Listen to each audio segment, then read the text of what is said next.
Assalamualaikum warahmatullahi wabarakatuh. أهلا وسهلا ومرحبا بكم يا أصدقائي. كيف حالكم في هذا اليومية؟ سأتكلم معكم في اللغة العربية.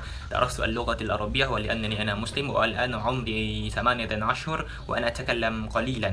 Hallo guys, mein Name ist Ludwig, ich bin aus Indonesia und ich habe Deutsch seit 5 Monaten gelernt. Deutsch ist meine Lieblingssprache. Ich liebe deutsche Kultur und ich habe die ganze Zeit Deutsch lernen. Und Deutsch macht mir Spaß beim Lernen. Yeah, I can also speak English. I have learned English when I was the first grade of vocational high school. English is international language that people need to be able to speak English. And if you want to learn new language, there are so many video on YouTube that they use English in their video. Halo teman-teman, selamat datang di channel aku Lutfi. Dan di video kali ini I want to talk about cara aku mulai belajar bahasa asing. Mungkin teman-teman saat ini sedang belajar bahasa asing. Video ini adalah video yang tepat untuk cara teman-teman memulai belajar bahasa asing. Oke teman-teman, langsung aja ke cara aku mulai yang pertama. Yang pertama adalah menentukan goal atau tujuan atau motivasi. Kenapa teman-teman belajar bahasa asing? Ini sangat penting teman-teman. Orang yang dengan tujuan yang jelas, dengan motivasi yang jelas, itu akan lebih kelihatan progresnya ketimbang orang yang tidak memiliki tujuan, yang ketimbang hanya ingin berbicara. Contohnya aku, ketika aku kelas 10 pada sekolah menengah kejuruan, aku belajar bahasa Inggris karena ada tekanan, karena aku punya tujuan. Jurusan aku dulu perhotelan, jadi mau nggak mau aku harus bisa belajar bahasa Inggris untuk bergelut di dunia perhotelan. Dan ya itu membuat aku lebih semangat karena memang tujuan aku jelas. Dan tidak hanya itu teman-teman, ketika kita sudah belajar satu bahasa, meskipun awalnya tujuan kita ini, tapi insya Allah dengan izin Allah, peluang-peluang yang lain itu akan terbuka juga. Contohnya aku pernah belajar bahasa Inggris dan di masa depan aku nggak pernah duga bahwa aku akan bisa mewakili sekolah ke tingkat nasional hanya karena aku bisa bahasa Inggris. So that's why ini sangat penting teman-teman. Okay, tips yang kedua adalah mencintai bahasa asing itu sendiri. Dengan kita mencintai bahasa asing yang saat ini yang kita pelajari, itu akan membuat kita lebih enjoy, lebih nyaman ketika belajar.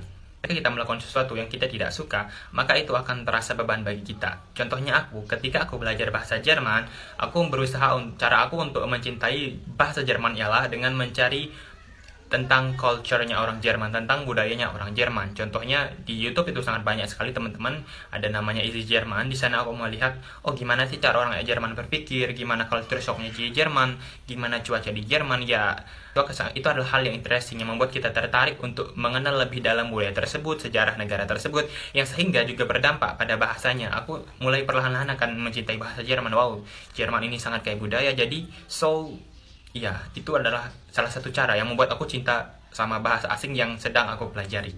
Elemen fundamental atau elemen yang dasar yang ketika kita ingin belajar bahasa asing itu ada dua, yaitu grammar sama vocabulary, atau dalam bahasa Inggrisnya itu, dalam istilah bahasa Inggrisnya grammar atau vocabulary, atau dalam bahasa Indonesia adalah tata bahasa dan kosakata.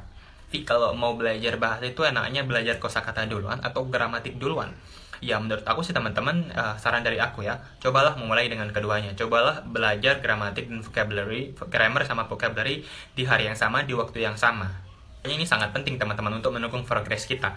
Seperti hafalah 40 kata per hari, 10 kata-kata kerja, 10 kata-kata sifat, 10 kata-kata keterangan, dan 10 kata-kata benda. Buat teman-teman pemula nih yang nggak tahu apa itu kata kerja, verben, apa itu kata sifat, adjektif, apa itu kata benda, noun, sama apa itu kata keterangan, adverb. Kata kerja adalah kata yang kita membutuhkan aksi untuk melakukannya. Contohnya berlari, kan kita berlari itu bergerak. Contohnya juga yang lain, berpindah itu adalah termasuk kata kerja. Contohnya juga ada makan. Walaupun ada beberapa kata kerja yang tidak memiliki aksi, tidak punya aksi, yang kita tidak melakukan aksi untuk melakukannya. Contohnya berpikir, bermimpi, dan lain sebagainya. Kedua adalah kata keterangan atau adverb. Kata keterangan ini teman-teman menjelaskan kata kerja. Contohnya apa? Saya berlari dengan sangat cepat. Dengan sangat cepat ini termasuk kata keterangan. Saya berlari dengan cepat. Contoh yang lain juga, saya makan dengan lambat. Dengan lambat itu termasuk kata keterangan. Dan yang kedua adalah kata benda. Kata benda adalah kata benda wujud fisik yang kita lihat sehari-hari, seperti contohnya ada motor, lemari, meja, dan lain sebagainya. Yang keempat adalah kata adjektif atau kata sifat. Kata sifat ini menjelaskan sifat dari suatu benda. Contoh benda ini apa sih? Benda ini besar, benda ini kecil. Kecil besarnya itu adalah merupakan kata sifat. Contohnya aku ganteng, cantik, atau gimana. Itu cantik, gantengnya itu adalah kata sifat. Sifat dari sebuah benda itu sendiri. Oke teman-teman, memulai dengan istilah dasar. Mengenal istilah dasar dalam bahasa asing itu sendiri. Apa sih itu istilah dasar teman-teman? Ini sangat penting. Contohnya kayak apa itu sentence? Sentence adalah sebuah kalimat, cara kamu menyusun kalimat. Yang kedua apa itu contohnya apa itu noun phrase, apa itu klausa, apa itu konektor. Konektor itu adalah kata hubung seperti dan atau tapi itu dan sejenisnya. Ini sangat penting teman-teman untuk mengenal istilah dasar ini, karena ketika kita belajar bahasa asing dan ketika kita punya guru nih, contohnya ketika guru itu menjelaskan menggunakan istilah dasar ini dan ketika kita nggak paham, maka kita akan kebingungan. Contohnya verben itu harus ada setelah subjek. Kalau kita nggak paham apa itu verben, apa itu subjek, kita akan kebingungan ketika guru menjelaskan. Oleh karena itu hal-hal istilah dasar ini sangat penting untuk dipahami. Dan gimana sih kita bisa nyari informasi yang valid sih? Ya, zaman sekarang sangat banyak teman-teman. Contohnya ada Google, atau mau yang lebih lengkap itu ada ChatGPT. Bilang ada ChatGPT, halo ChatGPT, aku mau perkenalkan kepada aku istilah-istilah dalam bahasa asing yang lengkap. Terutama ya, contoh yang lain juga teman-teman, cara cepat belajar bahasa asing itu sendiri ialah dengan mengetahui sentence struktur, cara menggunakan kalimat lengkap. Contohnya aku mau makan. Dalam bahasa asing itu kan bahasanya. Oke, contohnya subjek, verben, dan objek. Subjek, verb, dan objek. Kalau dalam bahasa Indonesia itu ada subjek, predikat, sama objek. Apa sih cara menyusun kalimat yang benar itu? Usahakan pahami dulu ini, pola kalimat ini. Ketika kita sudah paham pola kalimat ini, maka kita akan mudah berbicara dalam kehidupan sehari-hari. Contohnya di sini subjeknya adalah saya makan pagi ini. Predikatnya apa? Predikat itu kata kerja. Kita cari kata kerja nih di kamus. Makan, bahasa Inggrisnya apa? Eat, I eat. Terus pagi ini kan merupakan kata keterangan pagi ini. Berarti I eat today. Jadi lihat aja di kamus teman-teman, karena di kamus itu sudah dipilah sendiri mana nih kata kerja, mana kata sifat, mana kata keterangan.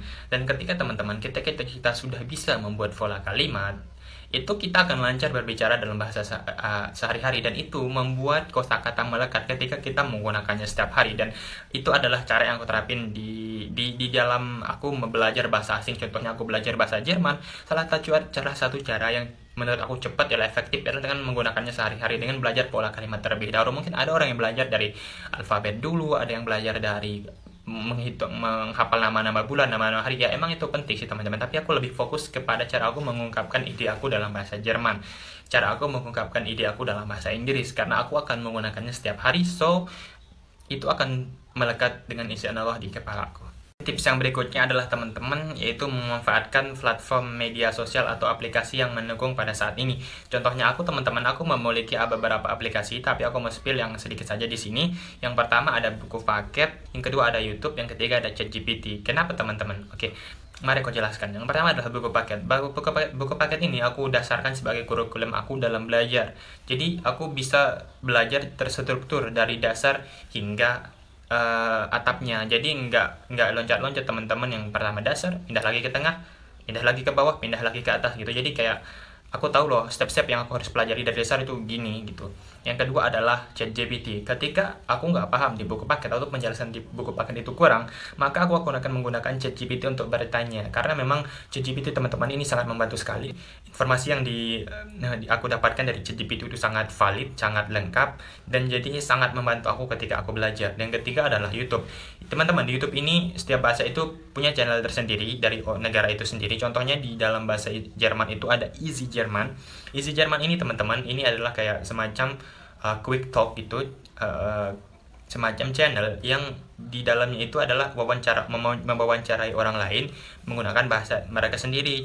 Dan di situ kita bisa melihat gimana sih native speaker itu ngomong, gimana sih cara mendengarkan bahasa itu, gimana sih kita melatih body language mereka, kita bisa memahami gaya pola pikir mereka dan lain sebagainya. Dan tips yang berikutnya teman-teman ialah menentukan metode belajar. Ini sangat penting teman-teman.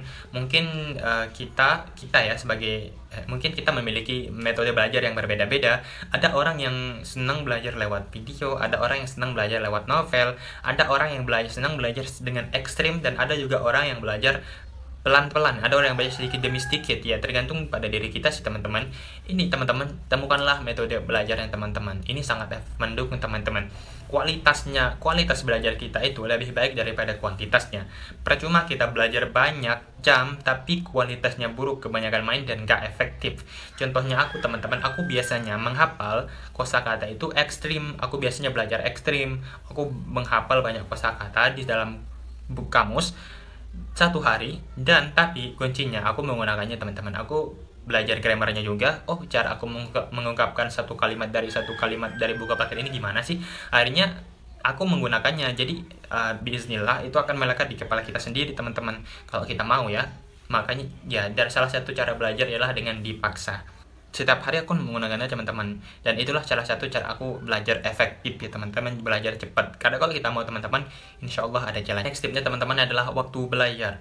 Teman-teman, waktu belajar ini sangat penting karena waktu ini bisa meningkatkan kualitas belajar kita, kualitas otak, konsentrasi kita. Ada memang beberapa jam yang menurut aku otak kita itu sangat fresh. Contohnya teman-teman, aku biasanya belajar di habis subuh atau di waktu pagi ya, sekitar jam 6, jam 5, jam 5, jam 6, jam 7, jam 8, lalu break, lalu lanjut lagi gitu. Dan juga aku biasa belajar di habis maghrib karena memang ya otak kita di pada waktu itu sangat fresh, jadi belum ada beban pikiran, kayak masih fresh aja gitu loh. Dan biasanya aku teman-teman, aku belajar di pagi hari itu aku akan lebih fokus kepada grammar atau tata bahasa. Kenapa sih teman-teman? Karena memang ini adalah waktu pagi, itu adalah waktu yang baik untuk mengajak otak ini bergelut. Dan di malam harinya aku biasanya menghafal kosakata. Ya walaupun pada pagi harinya pun aku belajar kosakata, tapi pada pagi harinya aku lebih memfokuskan grammar atau tata bahasa, dan yang di malam harinya aku lebih fokus menghafal kosakata. Dan ketika aku menghafal kosakata di malam hari, biasanya di waktu pagi hari aku akan murojaah atau mengulanginya, atau apa sih yang aku ingat tadi malam, apa yang aku pelajari tadi malam. Dan ya, ketika kita menghafal sebelum tidur dan mengingatnya kembali setelah bangun, itu sangat efektif teman-teman. Oke teman-teman, mungkin itu aja tips dari aku, tapi aku mau kasih notes kepada teman-teman. Teman-teman, bahasa asing itu nggak mudah teman-teman. We need time, we need proses. Kita butuh waktu untuk belajarnya, kita butuh kesabaran, kita harus konsisten. Tanamkan kepada diri kita teman-teman bahwa kita harus kerja keras untuk mendapatkan sesuatu. Jadi nggak ada yang instan teman-teman. Dan aku pernah dengar teman-teman dari coach aku, dari Sprach coach atau tutor aku bahasa Inggris aku, dia bilang gini tuh, apa sih itu bahasa teman-teman itu bukanlah keahlian. Jadi orang yang bisa banyak bahasa itu bukan mereka karena mereka pintar, tapi melainkan itu adalah kebiasaan mereka biasa menggunakan bahasa asing di kehidupan sehari-hari mereka. Jadi bukan berarti oh aku nggak bisa, dia bisa. Nggak ada teman-teman. Itu adalah doktrin tersendiri kepada diri kita, sehingga kita jadinya malas, jadinya kayak oh ini bukan bakat aku nih, jadi aku nggak usah pelajari. Kita salah besar teman-teman. Semua kita pasti bisa, dan yakinlah teman-teman. Dan itu pernah terjadi teman-teman. Aku pertama kali belajar bahasa Inggris, aku rasa kesulitan banget teman-teman. Aku kayak wow ini bukan bakat aku, tapi seiring berjalannya waktu aku terus memaksa diri aku untuk belajar. Ya biiznillah Allah akan membukakan aku cara aku tersendiri untuk memahami. Ketika kita teman-teman belajar nih dan progresnya sudah kelihatan, maka ketika sudah progresnya kelihatan, itu biasanya membuat kita lebih semangat, membuat kita lebih ingin tahu lagi selanjutnya, karena memang kita sudah melihat progres. Oke, mungkin teman-teman ini aja tips dari aku teman-teman. Pesan dari aku ya, tetap konsisten belajar, punya goal lah, dan tetap konsisten belajar dan tidak pantang menyerah, dan tetap semangat teman-teman. Mungkin jika aku ada salah ketika menyampaikan opini aku teman-teman, aku minta maaf, dan terima kasih teman-teman buat teman-teman yang nonton sampai akhir. The last I say, assalamualaikum warahmatullahi wabarakatuh.